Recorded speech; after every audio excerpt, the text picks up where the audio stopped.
What do you think of when you hear the name Jose Altuve? It's a conflicting subject because a lot of people dislike Jose Altuve, and I mean strongly dislike him.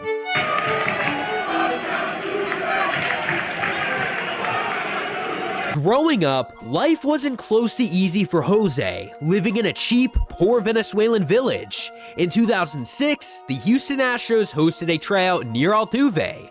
Altuve went, and when he got there, Astros scouts did not believe that he was 16, and they believed that he was lying about his age. He was sent home, and he came back the next day with his birth certificate. They asked, "Can you play?" He said, "I'll show you." And eventually, they even signed him onto a contract worth $15,000, and the rest was history. Making sure to rise up the farm system and hitting 300 at every level that he played in. Fast forwarding into 2011, the Astros were in their final years of being in the NL Central Division. The team was aging, and they hadn't made the playoffs since 2005. It was time to move on, and it was time to build a new team.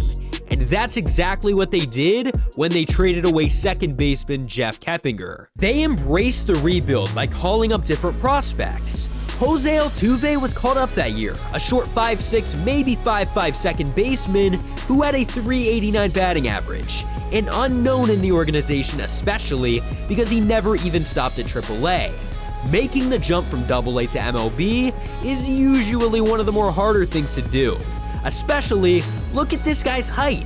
He looks like a midget compared to David Ortiz. In Altuve's rookie season, he was told that he would be the second baseman, but only until they brought in another one.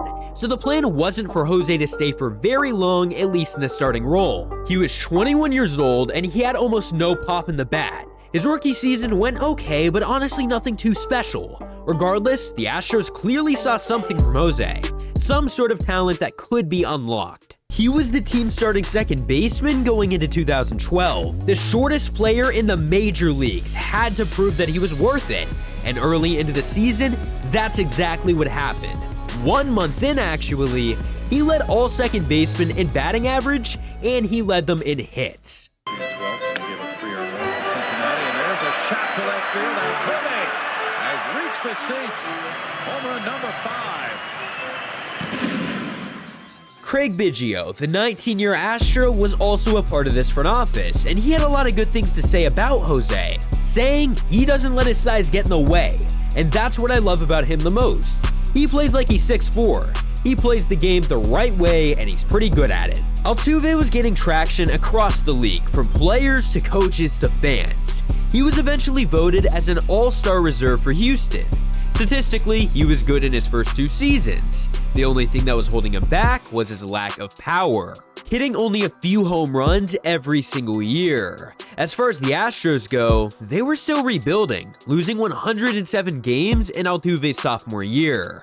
This would be their last year in the NL Central as they then moved into the AL West. Instantaneously, there were rivalries forming. The only problem is the Astros lost a lot, which made these rivalries really boring at times. It was no different in his third year either, as they were actually worse, this time losing 111 games. This was Houston at their absolute worst. The good thing is the energy was about to be changing. Going into 2014, they finally had some sort of a future with a top 5 farm system, and they had a breakout from Jose Altuve, working towards his very best season yet. The contact hitter had a .341 batting average in 660 at-bats, which of course resulted in him winning the AL Silver Slugger Award, making the name for himself as the face of the franchise. That was their last season being a rebuilding team, and it was over. Jose Altuve was finally getting pieces built around him. Offensively, the #1 prospect in the system, Carlos Correa, got the call up. The shortstop would make a huge impact in year 1, winning Rookie of the Year. Plus, Altuve continued to do his thing, and all of this combined into an 86-win playoff team. This was their first playoff appearance in 10 years. It was highly awaited, and fans were ready. It was the 7th inning of an electric playoff game with the Yankees, and Jose Altuve managed to get on base with a single, which of course drove in a run, aka Jonathan Villar. Unfortunately for Houston, they were eliminated in the very next round, the Kansas City Royals, who actually went on to win the World Series that year. The good thing is the future was bright. In 2016, a lot happened, including another piece of the puzzle being called up in third baseman Alex Bregman. As far as Jose Altuve, he had his best season yet. Not only did he have a very high batting average, but he also had 24 home runs, the most that he's had in a single season. Unfortunately, the team had missed the playoffs with pitching injuries and poor performances. They derailed this team. They went 84-78 in the end, but this team was still very talented. And then 2017 happened. So we now have a lot of allegations and confirmation that the Astros were using a video camera to cheat and steal pitches. Should the Astros be stripped of their title? Yes, they should. The title is illegitimate. 2017 was finally the year that they got that MVP for Altuve, and the year that they won the World Series. It was all unfortunately about to be invalidated. It was a long, stretched out scheme in 2016, where a PowerPoint presentation began this all. A strategic plan to use cameras to steal the other team's signs and then relay them to the hitter. In 2017, they then began relaying information to whoever was on second base, telling them what pitch was next, allowing for the player who was on second to easily steal his way to third base. In June of 2017, they then began banging on trash cans to tell the hitter when an off-speed pitch was coming. This was a total and utter disaster. As the season went along, it was finally beginning to get noticed. In September of 2017, a White Sox pitcher heard these bangs every time that he threw his changeup. A few months later, the Astros found themselves in the World Series, winning it all. The very next year, the Astros were reported to Major League Baseball by 3 teams late into the season. And then 1 year later after that, October of 2019 came along and so much was going on. Teams are now accusing the Astros of wearing a device that told them the next pitch. In that same month, the Yankees accused the Astros of cheating, accusing Houston of whistling from the dugout to tell the batter the sign. In that same series, another thing that was very fishy happened.